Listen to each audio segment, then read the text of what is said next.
view. That's the view. You see the clouds. You see the clouds, the trees, the birds flying there. Making each day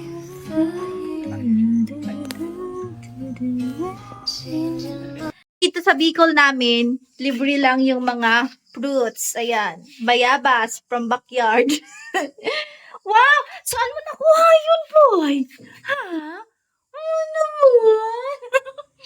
Nangunguha ko ng bayabas. Ang dami-dami, oh, 'di ba? Free lang 'yan. Tapos ilagay natin sa rep tapos hugasan natin. 'Di ba? Libre lang yung bayabas, guwaba.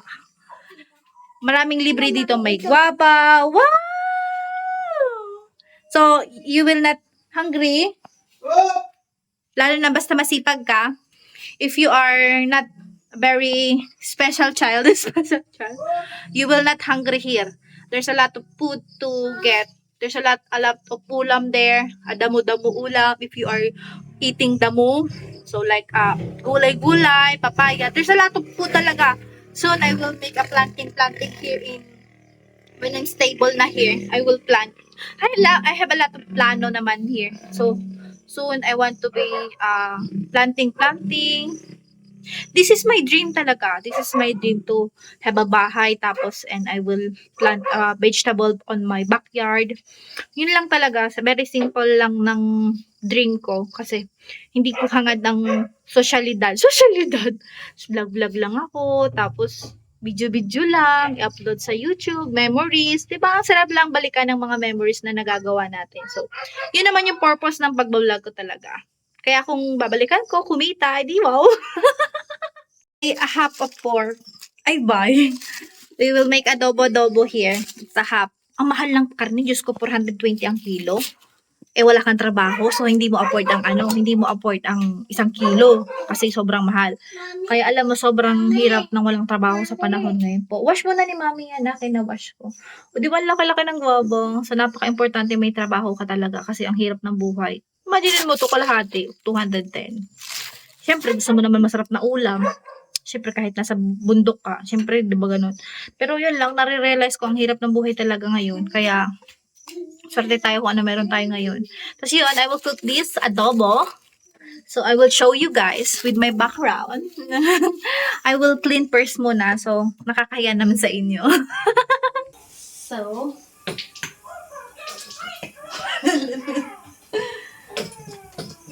lisang na. Kinulang pa sa mantika, guys. I'm making adobo. Adobo.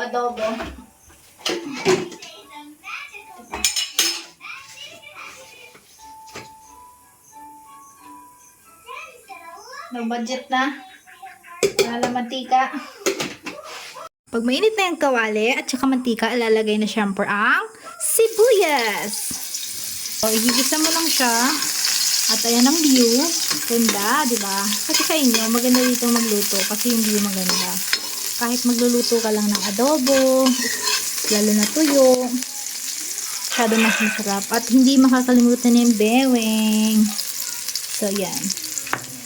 Bawang at igigisa-gisa lang natin yan. Yan, ang bango-bango. Adobo. Special ngayon ang luto natin kasi nakaluwag-luwag tayo.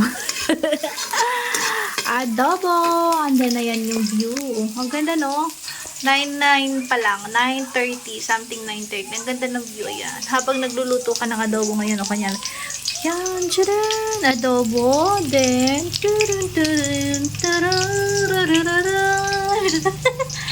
ganda ng view, no? Sa inyo, ang ganda ng view pag nagluluto dyan, eh. Diba?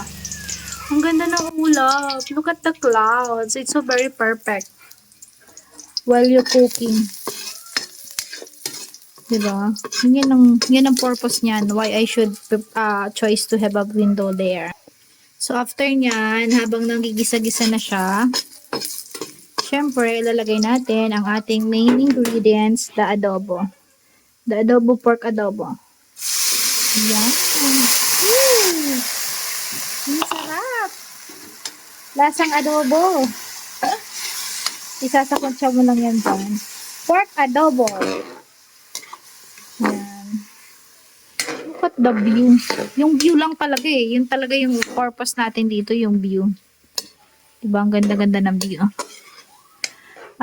Just wait for a while. We need to kulo-kulo there.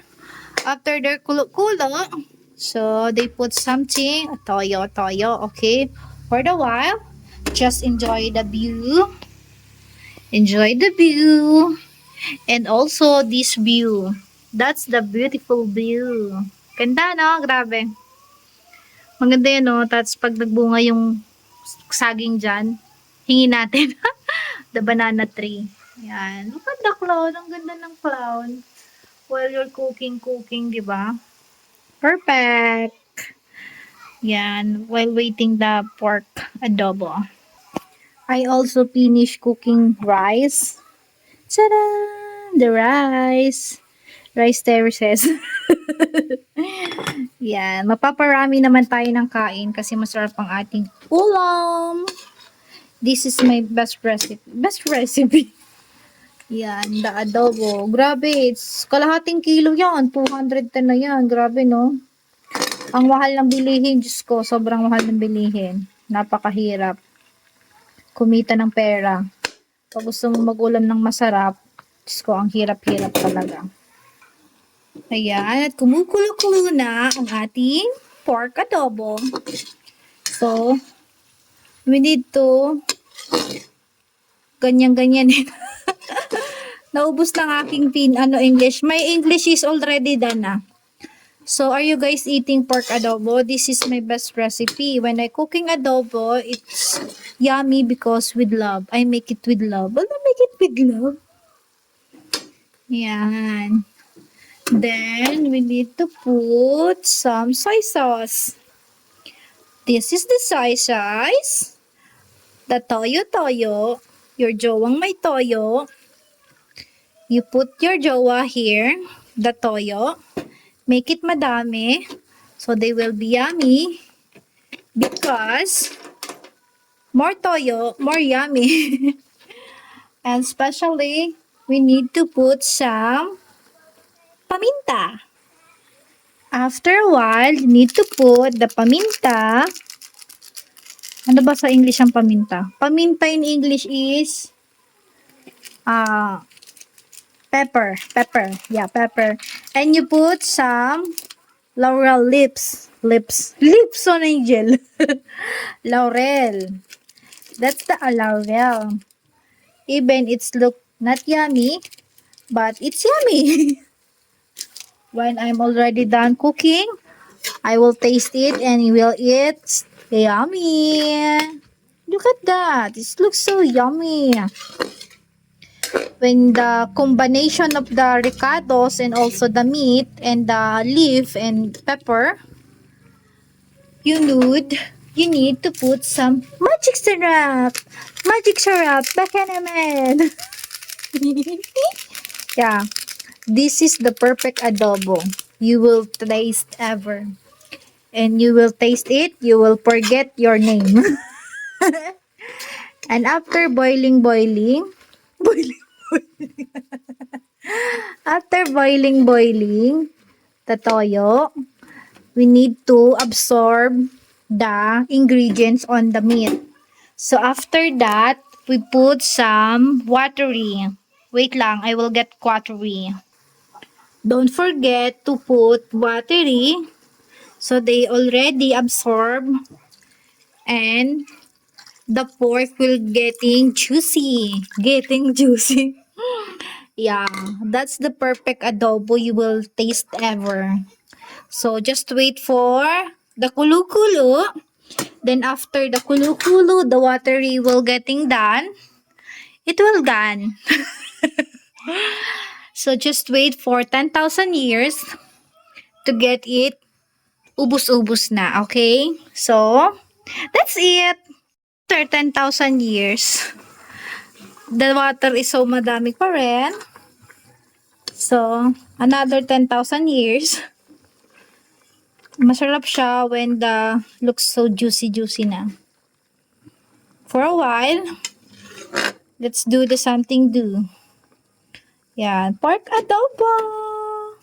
Habang nagluluto ako, nare-realize ko na ang sarap pala ng buhay, ang simple lang pala ng buhay. Life is very simple.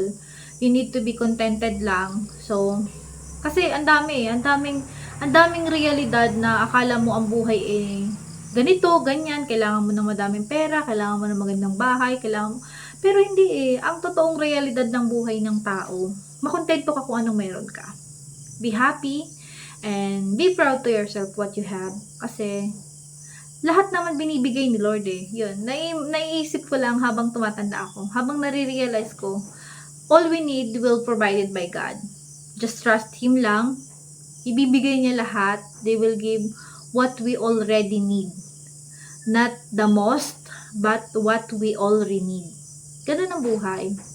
So, habang nare-realize ko, habang nandito ako, ang sarap ng ganitong buhay lang. Simple lang. Gusto ko nga sana ganito lang. Ayoko nang bumalik, pero kailangan Yun na yung realidad din na kailangan natin ng pera, kailangan natin ng trabaho. Siguro soon, 10 years from now, 20 years from now, as long as kaya ko pa magtrabaho at kailangan naman lagi magtrabaho araw-araw. Kasi kailangan natin ng pera. Kasi hindi tayo mabuhay walang pera. Pero yung makontento ka kung anong meron ka, ang sarap sa pakiramdam na ganun. Habang nag-stay ako dito, sobrang natutuwa ako because life is so very simple. Pag nagutom ka, andyan. Kung hindi ka mapili, you need to choose a very expensive burger. Ang masarap ang burger, mga fast food. Sometimes, pwede mo siyang gawin, pero habang nagkakaedad ako, simple lang ang gusto ko. Simpleng buhay lang talaga. Ang ganda, sarap. Habang tinitingnan ko yung view dito na nagluluto ako. Yun yung purpose why I put a big screen, big window here on front of my kitchen because I want to see the life. That's the life. Yan ang buhay. Ang simple lang, no? Nakita mo yung langit, nakita mo yung ulap. When they rain, you will see the drop of the rain. Nakita mo, very simple lang ng buhay ng tao. Makontento lang talaga tayo. Kaya soon, pag na-finish tong bahay at enough na, we have a savings, soon naman, God will, mag-stay na ako dito kasi mas choice kong mag-stay dito. Happy ako dito. Pero for the meantime, real talk lang, kailangan natin bumalik sa work kasi kailangan natin ng pera. Ganun lang, ang sarap lang pagbasta ng view. Diba? Kahit ang haggard ko, don't bother my face because it's natural. Natural pangit. Ang ganda ng view sobra. Siguro kahit nagluluto ka ng itlog, nagluluto ka ng tuyo, dried fish, tikong, simple lang. Ang sarap pagmasdan. Importante, may bigas ka. Dito sa probinsya, importante, may bigas ka, hindi ka nawawala ng bigas. So, rice is most important here in province. And yung gulay, you need to plant outside. Just plant because they will have a fruit, ano ba yung fruit? Basta magbubunga din yun. 'Di ba? Pag gusto mo ng gulay, soon pag after nang maayos ni Allen ni Daddy yung kanyang planting area diyan, pa-planting kami. So, I hope susunod naman ang mga pag-uwi ko because I need to work. I have a lot of video to make naman. So, yun lang. Na-share ko lang, talagang napakasarap ng buhay. Ang dami ko sinasabi. Gusto ko lang i-save tong moment na to kasi I'm so very happy. I want to save this moment because I'm so very happy and we are so very proud to ourselves, my partner also, because we make this. It's not simple but it's really hard and this is it. This is the moment. Oh my God, I'm so very happy lang. Soon, there's a lot of things to do here in my house, but from now, I'm so very thankful to God.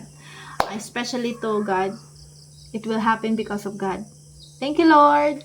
Thank you so much, Lord, for everything. This is it. I'm so very happy.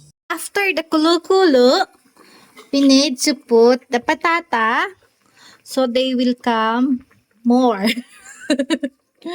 Because the meat is less, you put some patata so they will become more. After boiling again and ready to cook and ready to eat the pork adobo ni Malay Jao. And then after 20,000 years, The adobo is already done. This is the perfect adobo you ever tasted before. Already finished. So we will eat na guys. The adobo.